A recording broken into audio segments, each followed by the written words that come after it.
If the truth be told, we were being totally honest. Most of us don't like waiting. Particularly if we're waiting for something to change or something to get better. Waiting can be a very frustrating experience. But the worst kind of waiting of all is waiting on God. When God forces you to wait for things to get better in your life, for things to improve, to change, to reverse, and nothing is happening. And yet, over and over again in the Bible, we're told to wait on the Lord. The most difficult place for you to be in life is in God's waiting room. In God's waiting room. Some of you are in God's waiting room right now. What is God's waiting room? When you're in a hurry for something to happen and God isn't. That's God's waiting room. Some of you are in a hurry to graduate. Some of you are in a hurry to get married. Some of you are in a hurry to start a family. Some of you are in a hurry to launch a new business, to close a big deal. Some of you are in a hurry for a big goal, a big dream, a big accomplishment. Some of you are in a hurry for all kinds of different things, and God isn't. And one reason we get in a hurry is we think we're falling behind. Our friend is getting married, our coworker got promoted, the neighbors moved into a new house. We got to make things happen. We're being left out. Well, here's the key. What has your name on it will not go to anyone else. We don't like to trust somebody else's timing. Why? Because we lose control. And so we, rather than trust God, because trusting God means, my goodness, I actually have to trust God, we'd rather go, listen, I like the plan and purpose you have for my life, but can we do it my way? And here's the funny thing.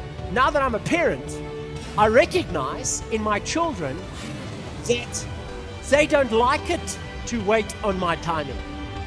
They don't like to wait. They don't like to chill and be patient. But the thing is, if they would just trust my timing, they would recognize it's for their good. It's for them to be blessed and prosperous. And so you can live life frustrated, anxious, stressed out, angry, or you can rest and go, God, I have to trust in your timing. Another thing you have to learn in life is that a delay is not a denial. There's a big difference between no and not yet. Now, immature children don't know the difference. You tell a kid, not yet, they start crying and having a hissy fit because they think it means no. They don't understand a delay is not a denial. We all have things that we're waiting for, problem to turn around. When it's taking longer than we thought, it's easy to get discouraged, to become impatient. But sometimes it's not happening because we're not prepared for what God has prepared. You need more time to grow, to develop, to gain experience.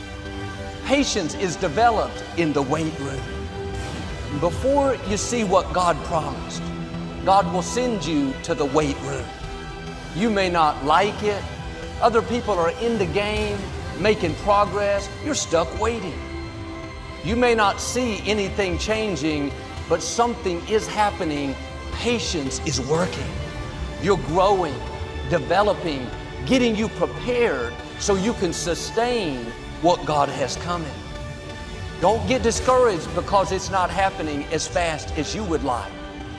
When He knows you're ready, what you give birth to is going to be much bigger than you've imagined.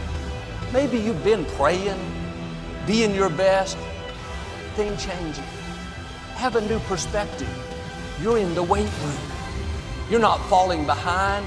God has you right where He wants you. Now do your part and wait with a good attitude. Thank you that what you promised is on the way.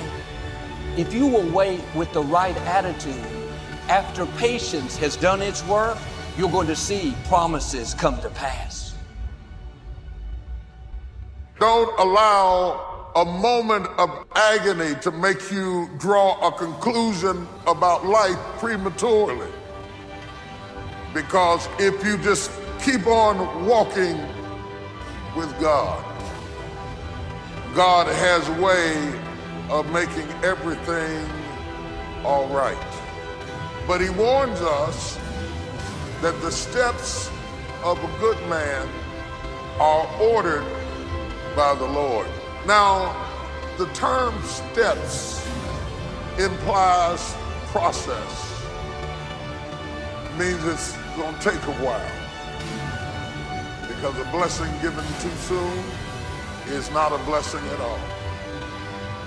I can give my son the car keys now, but had I given it to him when he was 5, it would not have been a blessing at all. He can't handle it. So would I be a good father if I gave him a good thing too soon? Sometimes my goodness is proven by my ability to say not yet.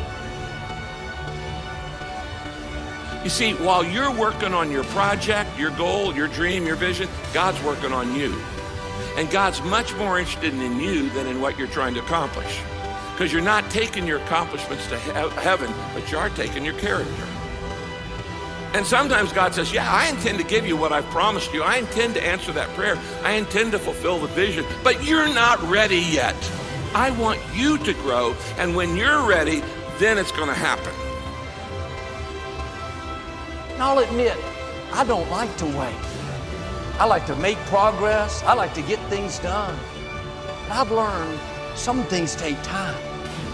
So much is developed in the process. When you're doing the right thing, but nothing's changing. Remember, something is happening. You're growing. You may not like it, but you can't bypass the process. David said, God, my times are in your hands. I not only trust your ways, but I trust your timing. When I'm ready, when I can handle it, you will take me to new levels of my destiny. Something may have your name on it. You know God has put it in your heart. But if it happens too soon, the blessing will become a burden. Sometimes God proves his love to us by what he's not letting us have. We just have to spend more time in the weight room, growing, learning to trust God, learning to keep a good attitude when things aren't going our way. The sooner we pass these tests, the sooner God will release what belongs to us. You can never lose faith. When you don't see no way how, you have to buckle down and keep believing. God is always coming.